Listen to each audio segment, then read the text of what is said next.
कितनी सुंदर लग रही है तू यार। भगवान करे तुझे किसी की नजर ना लगे। अच्छा चल अब मेरा गिफ्ट खोल। हाँ हाँ बाबा खोल रही हूँ। तब से तूने मुझे बातों में लगा रखा है, गिफ्ट खोलने ही नहीं दे रही। आज शीतल की लाइफ का सबसे बड़ा दिन था, उसकी शादी का दिन। वो अपने कॉलेज के प्यार अमन से आज सब घर वालों की मर्जी से शादी कर रही थी। शादी के जोड़े में वो बहुत ही खूबसूरत लग रही थी।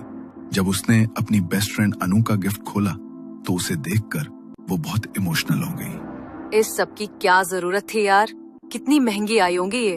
अरे तू भी ना, तेरे लिए कुछ भी महंगा नहीं है। चल अब जल्दी से इन्हें पहन ले। मैं चाहती हूँ तू अपनी शादी इन पायल को पहन कर ही करे। शीतल बड़ी खुश होकर वो पायल पहनती है। तभी शीतल की भाभी उसे बुलाने के लिए कमरे में आती है। अरे शीतल, बारात आ गई है और तुम दोनों अभी तक बातों में लगी हो।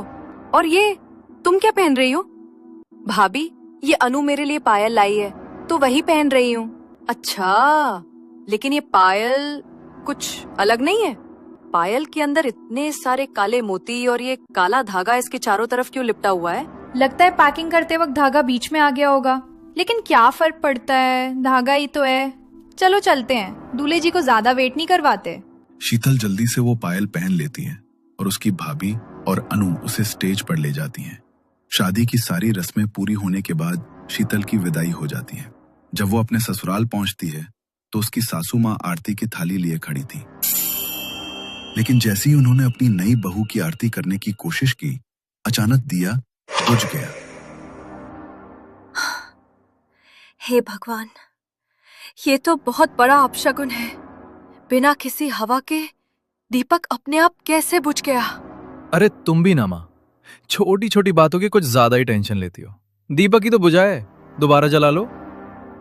ऐसे माहौल में किसी को ज्यादा टेंशन ना हो, इसलिए अनीता ने दीपक दोबारा जलाने की कोशिश की, लेकिन काफी देर तक दीपक की लौ जली ही नहीं। अरे ये लौ तो जलने का नाम ही नहीं ले रही। कोई बात नहीं, हम बिना आरती के ही अंदर आ जाते हैं। नहीं बेटा, रुको। अनीता जैसे तैसे करके बड़ी मुश्किल से दीपक जलाती है, लेकिन ठीक से आरती हो पाती उससे पहले ही वो लौ दोबारा बुझ जाती है।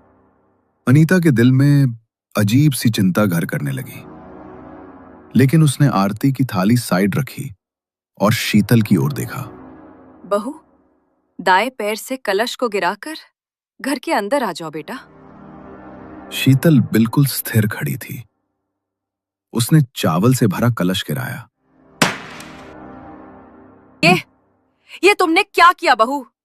मैंने कहा था ना, दाएं पैर से। एक तो पहले ही मन बेचैन है, ऊपर से एक और अपशगुन। माँ, तुम्हें पता है ना, ये सब बातें मुझे बिल्कुल पसंद नहीं। अरे कलश ही तो गिराना था, अब दाएं से गिराओ या बाएं से, क्या फर्क पड़ता है? और वैसे भी हम बहुत थक गए हैं। रस्में पूरी हो गई हों तो अब प्लीज अंदर आ जाएं। अमन शीतल को लेकर अंदर आ गया, लेकिन उसकी मां का मन बार बार घबराता रहा। एक साथ दो अपशगुन ने उसे भीतर तक बेचैन कर दिया। शीतल अपने कमरे में घूंघट ओढ़े बिस्तर पर चुपचाप बैठी थी। थोड़ी देर बाद अमन कमरे में आया। अरे कम से कम अब तो अपने चेहरे से घूंघट हटा लो। शीतल ने अमन की बात का कोई जवाब नहीं दिया। तभी अमन मुस्कुराता हुआ धीरे धीरे आगे बढ़ा। उसने शीतल के चेहरे से घूंघट उठाया। वहां कोई और था, जिसका चेहरा पूरी तरह जला हुआ था और मुंह से लगातार खून रिस रहा था। उसे देखकर अमन की चीख निकल गई और वो नीचे गिर पड़ा। तभी उसके कानों में दरवाजा खुलने की आवाज गूंजी। उसने पीछे मुड़कर देखा तो शीतल हाथ में दूध का गिलास लिए कमरे में आ रही थी। ये देखकर अमन के पैरों तले से जमीन खिसक गई। अरे आप इस तरह नीचे क्यों बैठे हो, क्या हो गया? तुम तो अभी अंदर थी ना, तुम बाहर से कैसे आई? क्या? मैं तो आपके लिए दूध लेने गई थी, मैं तो कमरे में आई ही नहीं। क्या? तो फिर वो कौन थी? अच्छा जी, तो मुझे डराने की कोशिश चल रही है। अच्छी तरह जानती हूँ मैं आपको, लेकिन इस बार मैं आपकी बातों में नहीं आने वाली।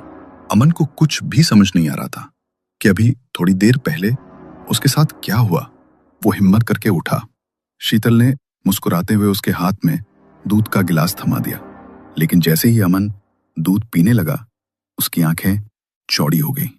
दूध के अंदर अनगिनत कीड़े रेंग रहे थे और दूध का रंग खून की तरह लाल हो चुका था। क्या हुआ? आपने दूध का गिलास क्यों फेंक दिया? तुमने देखा नहीं कितने सारे कीड़े रेंग रहे थे इस दूध के अंदर। क्या? कीड़े? कैसी बातें कर रहे हैं आप? ओके, आज का दिन बहुत हेक्टिक था, शायद इसी वजह से थक गए हैं आप। अब शांति से सो जाइए, कल आराम से बात करेंगे। ये बोलकर शीतल ने अमन की तरफ एक अजीब सी स्माइल दी। अमन अब उसकी तरफ देख भी नहीं पा रहा था, इसलिए वो चुपचाप अपनी आंखें बंद करके लेट गया। लेकिन नींद उसे कहीं से नहीं आ रही थी।